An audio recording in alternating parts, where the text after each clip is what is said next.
and welcome to another episode of Lighthouse.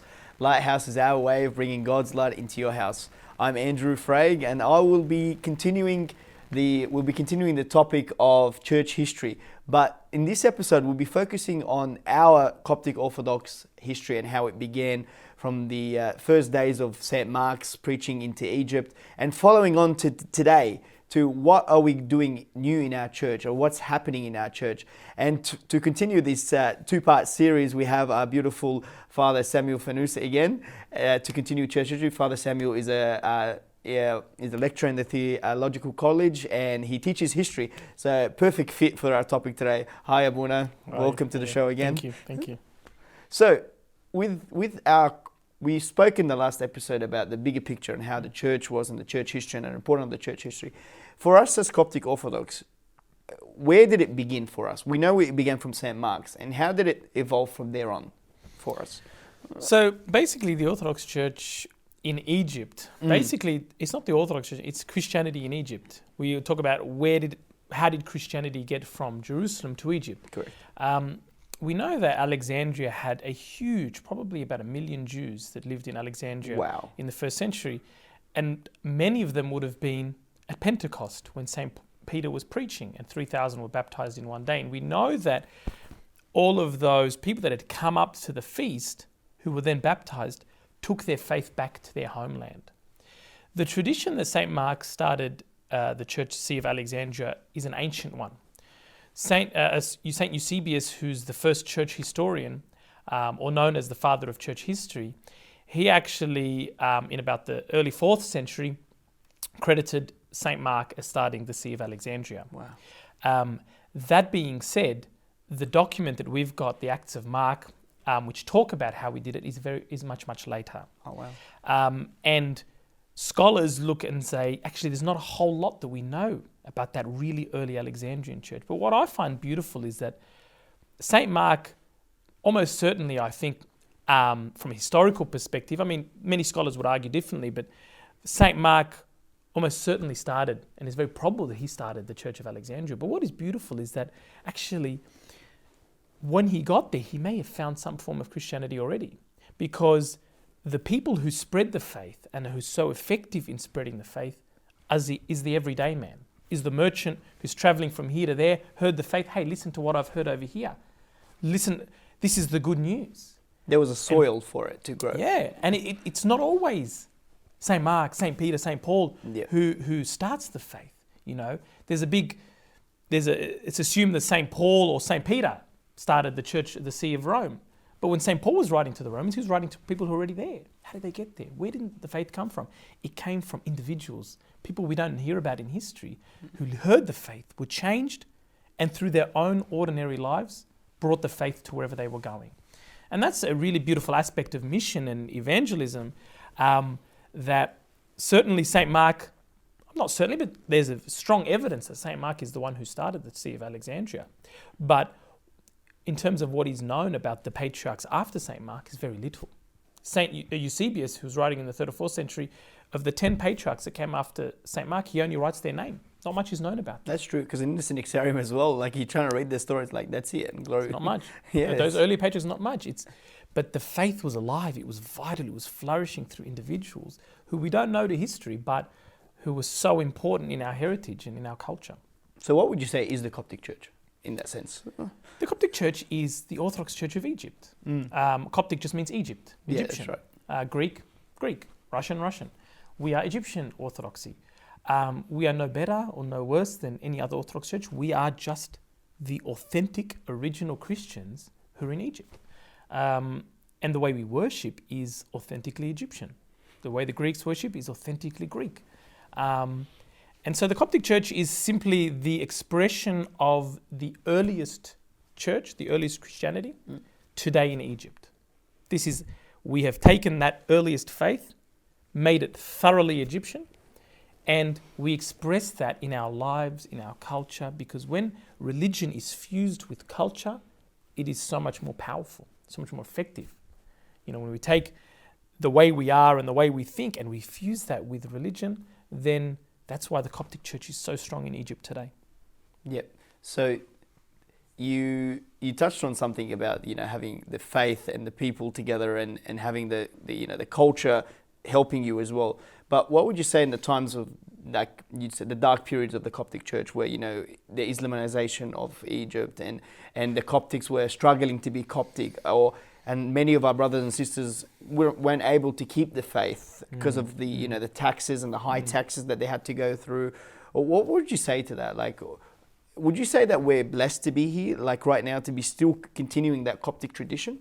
Or how would you go about, people living in Australia that maybe are second, third generation, that don't understand that the things that have gone through generations for them to be Coptic till today? That's right. And you look at the first great persecution, or there's plenty of persecutions, but the great one that Egypt went through under Diocletian and Galerius, this was in Alexandria intense. So there's talk about how in Alexandria, eyewitness accounts of executioner beheading, and then as soon as he kills one, another one says, I'm a Christian, beheads them, another one, until the executioner is exhausted from the tortures that he's bestowed on the people, because he can't subdue them. Because the people, when they see somebody living their faith to the point of death, it encourages them. It says, I'm a Christian too. Stand up, kill me. I'm a Christian. And I 100% believe that the Church of Alexandria is so strong because of that blood of the martyrs. And the whole of Christianity, the whole of the Roman Empire was converted to Christianity on the blood of the martyrs, not through the sword, as Islam happened, not through preaching as much, it was through the blood of the martyrs. And a lot of that martyrdom happened in Alexandria, it happened in Egypt. And so as you then move forward, then as we came under, Islam and the persecutions that we suffered then, what we found was many people, Islam actually came from without, from external to Egypt. And probably for centuries, Egypt was majority Christian. And only over centuries of migration, but probably even more so, conversions, did it gradually become majority Muslim. And so the Christians that held to their faith, and despite the taxes, despite the persecution, despite the lost opportunities, but held to their faith, they've given us the heritage that we have today. Because if they had lapsed, if they had given up, then we wouldn't have anything to call Christian in Egypt today. And so it is thanks to them, not one we don't know any of them by name, but each individual that lost opportunities, that suffered, that was killed for the sake of their faith, they're the ones who have given to us the Christianity that we have today. And for that, we really have to be eternally grateful. No, it's beautiful that you say that, because recently, like the 21 martyrs of Libya, one of them was not Egyptian. One of them saw the other Coptics with their faith praying, that he goes, yes, I'm one of them. I want to be, I think he was a Ghanaian person, and he was like, no, I want to be with them. I want to be, people's lives, like for a moment, he didn't care about his life. He's like, whatever these guys are worshipping is the right faith, because they're willing to die for it. Because there are many that fall under the pressure and just leave the faith, but these held strong in the faith. And even I hear stories recently of the executioners. They were actually fearful while they were performing the executions, and the martyrdom. So it just shows you that whatever our ancestors did in the past, it's still playing till today. Modern day, so we have modern day saints, and it's still happening. And it just shows you that we should, not in a way be prideful of being Coptic, but be proud in a way, like we need to understand that we're blessed to be in that faith as well, to be born in that faith. Because I think sometimes we take it for granted. It's like, hey, I was born in Egypt and that's why I'm Coptic. But no, there's a bigger story to why you're Coptic today. That's right, yeah. So in what way can we spread that message across now? So, okay, so my parents migrated to Australia and now I'm still Coptic. How do I attract people to my faith? What would you say is the key to that? In terms of as an individual? Yeah. As an individual, I have to live my faith completely. Talking about it and telling everyone, yeah, I fast this, I do that, will only get you so far. Many people fast and go to church, but it's not reflected in their lives. It doesn't manifest when they speak to people. Or when they go to work. When they go to work. Like, yeah, I'm a Christian. Finished. But actually, if you live your Christianity to the fullest and Christ is in you and the Holy Spirit is overflowing through you, through your own personal piety and your own personal holiness that comes through God and through Christ, then people will automatically ask questions. People will want to know, why is this guy like this? When people were martyred, they said, why are they still enduring such tortures? Why? Let's investigate some more. And most people that I know who have come to the faith have come through something similar. Why is this person so happy all the time? Why is he so peaceful regardless of what happens? What is in him that I don't have? Where does he get his peace and I am torn up and I am in distress and I'm anxious and tossed to and fro by all the circumstances, that hit me? And when they see that, they say, what is it about you? And he says, I'm a Christian. I'm a follower of Christ. That's it. The nitty gritty, the specifics of how often you have to fast and why I dress this way, it's meaningless. What's meaningful is Christ is in that person and they can see it. They see Christ in that person. If Christ is not in you, if you live your faith by name, you're never going to radiate out that spirit, that right. Beautiful spirit. If you're a Christian by name only, then who's going to want that? No one wants that. Yeah. But people want, Christ that they can see in you. They want him in them, even if they don't know it. Yeah, like you said, there are many saints and people that are like Pope Carlos, for example. He didn't talk much, but he was a man of prayer. But like every household, Muslim or Christian, has a photo of Pope Carlos, which is surprising. Like I was in Egypt recently, and I went to a Muslim place, and it's like, why do you have a picture of Pope Carlos? He's like, you don't understand. This man is blessing. Every time I look at the photo, I have peace, and it's beautiful to hear stuff like that. It just shows you. And then you hear stories of kids, like Saint Abenob and Saint Wannes, and those kids in the history that we're not afraid to be martyred. They were children, and their stories are, it's just amazing how people, no matter what day and age we are, there's that strong faith. There's that, that seed that's within us that just radiates. We're proud to be who we are today. So, taking the evangelistic approach, how can we evangelize to other? Like you said, okay, there's a lot of people that come and convert to our. We're blessed to have people that come into the faith, into the Coptic Orthodox faith.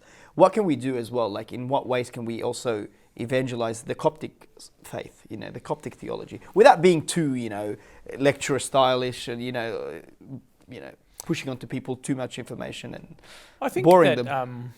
I think that it may require a reframing of the way we think of mission. Okay, that's a good point. Because mission has historically never been done the way we are trying to do it, by transplanting a whole church and a community from one place to another. Expanding from Egypt to the world, to Canada, to America. It's actually never been done like that in history. Mission has never been done like that. Mission was always done by a few individuals taking the faith to a certain place and allowing the faith to flourish within that culture.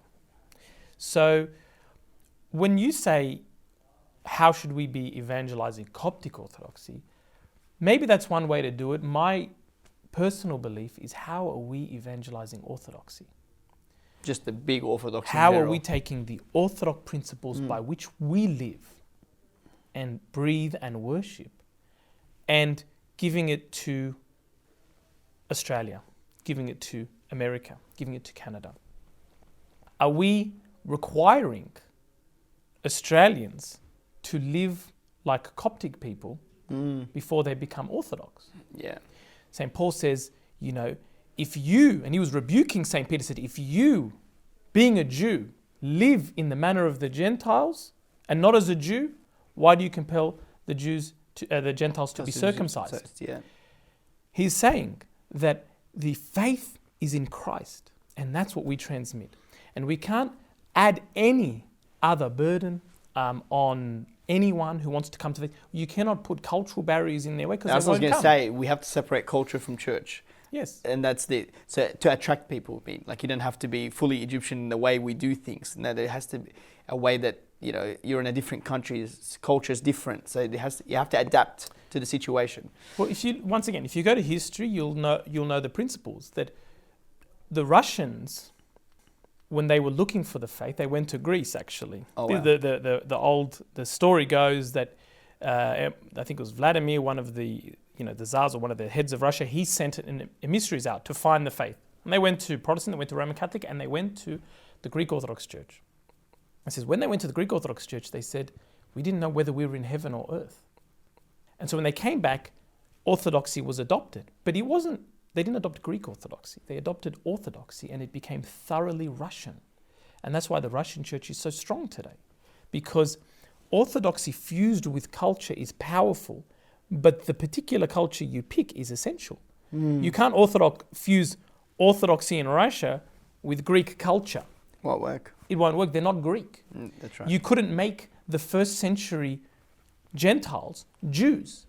And if you read the Bible in St. Paul's letters, he rallies and he fights and he calls them heretics. He says, if you make them be circumcised, yeah. Eating, regulations, all of these things, then Christ profits you nothing. And so for us, that's the principle. How that plays out in practice, it's something that we're learning. But the principle has to be, we are not transmitting our culture, we're transmitting our faith, because my culture is mine. No one can take it from me. But somebody else's culture is their own. And they have to worship in their own culture, in their own style. And so I think that's the principle that I generally think of. I don't think of mission in terms of, preaching Coptic Orthodoxy or the particular Egyptian style. Like, they don't have to learn Coptic, they don't have to learn Arabic. They just have to worship Christ in their own way, in their own language, in their own style. And that takes many, many years, many, many generations, a lot of wisdom that I don't have. But over time, if we apply that principle, I think the outcome will be correct. No, it's beautiful. So, like, the youth are very zealous about breaking, some of them are very traditionalist in saying, like you said, you don't have to learn Coptic, But what would you say is, like, if we keep, okay, you don't have to learn Coptic, do you think we'll lose who we are? You know what I mean? Like, we will lose the originality of who we are? It's a big question, a controversial question, but actually, I'm talking about mission and evangelism. Yeah. I'm not talking about you and me. I'm talking about the Australian next door. I can't make him learn Coptic. Like, what am I going to learn Coptic for? I learn Arabic, I speak Australian. Yeah, and your master's in English, why do I need to learn Coptic? That's right. And so I'm talking about him, but in terms of us and our youth, I think that our culture is different to our parents' culture. The way we were raised is different. And, I'm Egyptian, but what that plays out in here is different. So me as an Australian Egyptian, I have my own unique culture. And we have to figure that out for ourselves. What works here? What things are meaningful? What is the purpose of what we're doing? How do we do it, with the right purpose? And certainly I'm with you that we shouldn't get rid of anything that makes us who we are. And everything that we do has to be done very carefully, with wisdom and very measured, but with the same underlying principle. Is this still transmitting Christ to us and to our children and to the new generations? Is this a barrier for them to meet Christ? And if it is a barrier, cultural or not cultural, it has to go. There should be no barriers to Christ. And that's a strong principle, and I don't give specific examples to avoid controversy, but I think if we apply those principles, that we are meeting Christ. We are bringing people to meet him, not to meet a certain style or certain food or a certain dress or a certain language or a certain hymn or a certain tune. Christ himself, and he transcends all of that, all of it. And so I think that's the principle that I would apply in terms of when we decide, okay, what things need to change, what things shouldn't change, so on and so forth. So, you obviously, Abuna, you could run a church that is multicultural, so it has mixed faith and people that are married into, couples, Australian couples and stuff. So, how do you guys manage with that? What are the steps? Like, if someone's new and they're Australian, they're obviously not Egyptian at all. What are they guided through? Is there a program? Is there something that they go through to understand our faith? Yeah. Is there something that someone fresh wants to be Coptic? What are the steps for that? Well, basically what we do is we give them the faith in a way that is accessible to them. With the language, with the explanations, with the teaching, with the food, with the services.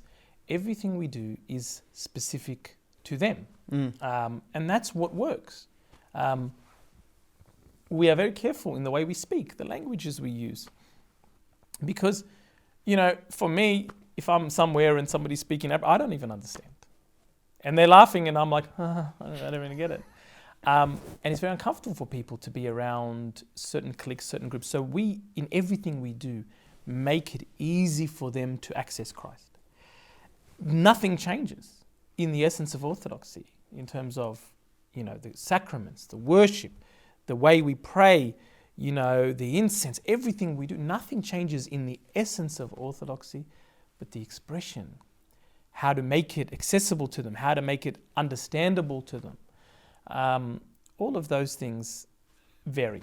Yeah. And it depends on specific groups, there's specific areas and specific needs, and it's something that we're constantly learning.